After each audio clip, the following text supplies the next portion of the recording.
வீடியோவில் ஒரு பொண்ணு ஸ்கூல் கிளம்பி போகிறேன்னு சொல்லிட்டு போகிறா. அப்படி போகும்போது எதுக்கு 2 பேர் வந்து நீ கொஞ்சம் உள்ளே போமா, அவங்க பாட்டிக்கிட்ட ஒன்று பேசணும் அப்படின்னு சொல்கிறாங்க. அதுக்கு அவளும் பாட்டி எனக்கு ஸ்கூலுக்கு டைம் ஆகுது, நான் ஸ்கூல் போகிறேன் அப்படின்னு சொல்கிறா.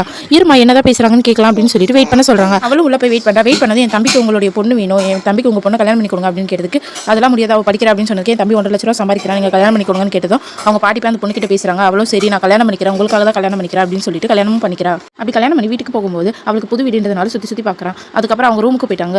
அவனும் நான் வெளியே போயிட்டு வரேன் அப்படின்னு சொல்லிட்டு போகிறான். இன்றைக்கி எங்கே போகிறீங்கன்னு கேட்டதுக்கு நான் போயிட்டு வந்துடுறேன்னு சொல்லிட்டு போகிறான். அந்த பொண்ணு அவனுக்கு வெயிட் பண்ணி பார்த்துட்டு அவளும் தூங்கிட்டா. அடுத்த நாள் அவளும் தூங்கி எழுந்து வரும்போது நீ என்ன இவ்வளோ லேட்டாக வர, போய் ஃபஸ்ட்டு பாத்திரம் விளக்கு அப்படின்னு சொல்கிறாங்க. அதுக்கப்புறம் வீடை போயிருக்கு அப்படின்னு சொல்கிறாங்க. அவளும் எல்லாத்தையும் சலிக்காமல் செய்கிறான். அதுக்கப்புறம் நீ போய் எனக்கு டீ போட்டு கொடு, ரொம்ப தலைவலியாக இருக்குது அப்படின்னு சொல்கிறாங்க. அதுக்கு அவளும் ரொம்ப முடியாமல் அவங்களுக்கு டீ போட்டு கொடுக்க போகிறா. அப்போ அவங்க தம்பி வரா. ஏன்னா நேற்று தான் கல்யாணம் ஆச்சு, அதுக்குள்ளே வெளியே போயிட்டு வரேன் போது பசங்க கூட குடிச்சிட்டு படுத்துட்டேன், இப்போ தான் வர அப்படின்னு சொல்கிறா. அதுக்கு அவங்க அக்காவும் ரொம்பவும் அவனை திட்டுறாங்க.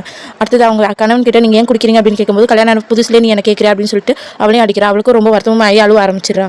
மறுநாள் நாள் அவனும் வெளியே போகிறதுக்கு கிளம்பும்போது நீங்கள் வெளியே போகக்கூடாது, நீங்கள் வெளியே போனாலே குடிக்க செய்யுங்க, அதனால் வெளியே போகாதீங்க அப்படின்னு சொல்கிறான். அவளும் நீ என்னடி என்ன கேட்குறது சொல்லிட்டு தள்ளி விட்டு போயிடுறான். அப்படி தள்ளி விட்டதில் அந்த பொண்ணு இறந்துடுறான். இதை வந்து அவன் வெளியே போயிட்டு வந்து பார்க்குறான். பார்த்துட்டு இறந்து போகிறான் அப்படின்னு சொல்கிறான். அதுக்கப்புறம் அவளுக்கு வந்து கிட்னி கொடுத்தா அந்த டாக்டர் வந்து நீ உயிர் பிழைக்கணும்னு இந்த பொண்ணு தான் அந்த பொண்ணோட கிட்னி கொடுத்துச்சு, நீ ஆனால் இவ்வளோ சாவடிச்சிட்டே, நீ நல்லாவே இருக்க மாட்டே அப்படின்னு சொல்லிட்டு போகிறாங்க.